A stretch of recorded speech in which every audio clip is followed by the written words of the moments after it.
உங்களுக்கு என் அன்பின் வாழ்த்துக்கள். நல்லா இருக்கீங்களா?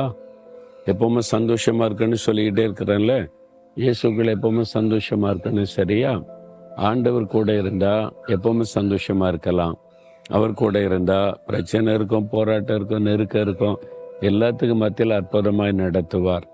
இப்போ ஆண்டவர் உங்களுக்கு ஒரு வாக்கு கொடுக்கிறார்.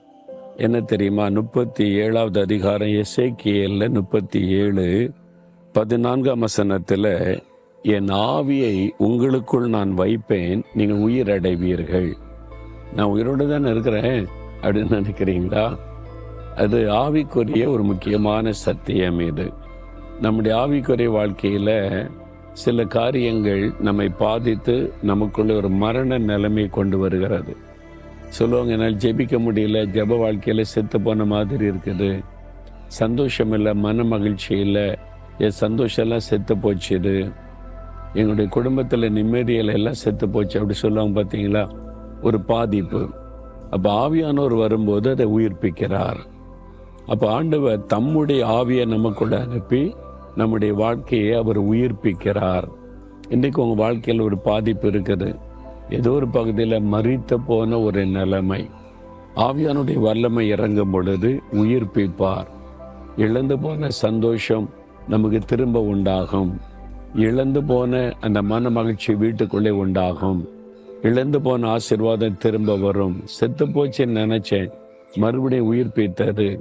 ஆண்டவர் தம்முடைய ஆவியை அனுப்பி உயிர்ப்பிக்கிறார். ரோமர் 8ஆம் அதிகாரம் 11ஆம் வசனத்தில் இருக்கிறது, சாவுக்கு ஏதுவான நம்முடைய சரீரத்தை ஆவியானவர் உயிர்ப்பித்து விடுவாராம். எனக்கு தெரிந்த ஒரு குடும்பத்தில் அந்த சகோதரர் வியாதிப்பட்டு அவருடைய லிவர் பாதிக்கப்பட்டுட்டு, லிவர் செத்துட்டு, அவ்வளோதான் முடிந்தது. டாக்டர் சொல்லிட்டாங்க, அவ்வளோதான் முடிஞ்சுது.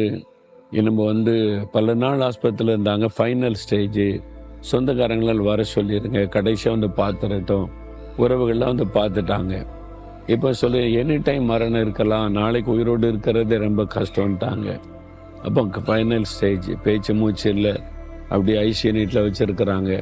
அவருடைய மனைவிக்கு இந்த வசனம் ஞாபகத்தில் வந்ததாம், சாவுக்கு ஏதுவான உறுப்புகளை, சரீரத்தை ஆவியானவர் உயிர்ப்பிப்பார், அவரிடத்துல உயிர்ப்பிக்கிற வல்லமை உண்டு.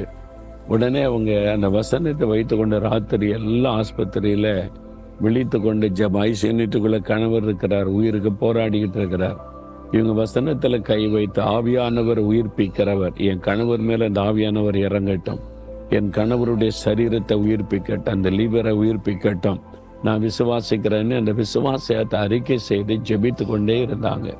இந்த ஆண்டவரை நாய் யூனிட்டுகளை போக முடியாது, பார்க்க முடியாது, ஆனால் ஆவியானவர் போக முடியும், ஆவியானுடைய வல்லமை இறங்க முடியும்னு ஜெபிக்கிறாங்க. ராத்திரி எல்லாம் ஜெபம்.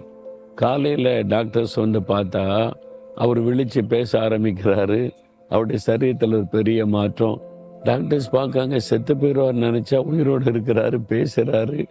என்னன்னு விசாரிச்சு பார்த்தா லங்ஸ் புதுசா மாறிட்டு, அதை லிவர் புதுசா மாறிட்டு, செத்து போன லிவருக்கு உயிர் வந்து விட்டது. எப்படி?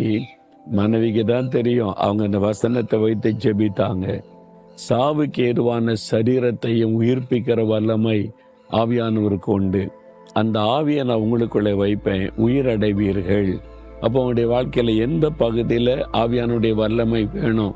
ஒருவேளை உங்களுடைய சரீரத்தில் சில உறுப்புகள் மரித்து போயிருக்கலாம். உங்களுடைய சிறுநீரகம், உங்களுடைய ஹார்ட்ல, உங்களுடைய லங்ஸில், உங்களுடைய கர்ப்பப்பையில். ஆண்டவரே, அந்த பரிசுத்த ஆவியானுடைய வல்லமை எனக்குள்ள அனுப்புங்க, உயிர்ப்பிக்க பண்ணுங்க. ஜெபிச்சு பாருங்க, ஒரு அற்புதம் நடக்கும். உங்க பிள்ளைகளுக்கு, உங்களுடைய கணவருக்கு, உங்களுடைய மனைவிக்கு அந்த ஆவியானுடைய வல்லமை அவசியமா இருக்கலாம், உயிர்ப்பிக்கிற வல்லமை. நீங்க விசுவாசத்தோட ஜெபிச்சா இன்றைக்கு மரித்து போன நிலைமையில் இருக்கிறவருடைய வாழ்க்கை புதுசா மாறும், உயிர்ப்பிக்கப்படும். உங்க வாழ்க்கையில் அற்புதம் நடக்க விசுவாசத்தோட எந்த காரியத்துல ஆண்டவர் உயிர்ப்பிக்கணும்னு விரும்புறீங்க, அதை விசுவாசத்தை ஜெபிங்க. ஆவியானுடைய வல்லமை உங்க மேல இறங்கி வரும். உயிர்ப்பிக்கிற ஆவியானவருக்கு ஸ்தோத்திரம். இந்த மகள், இந்த மகன் உயிர்ப்பிக்கணும்னு ஜெபிக்கிறாங்க. உயிர் அடைவீர்கள் என்று வாக்கு கொடுத்தீங்க. உங்களுடைய ஆவியை இவங்களுக்குள்ள அனுப்புங்க. அவங்களுடைய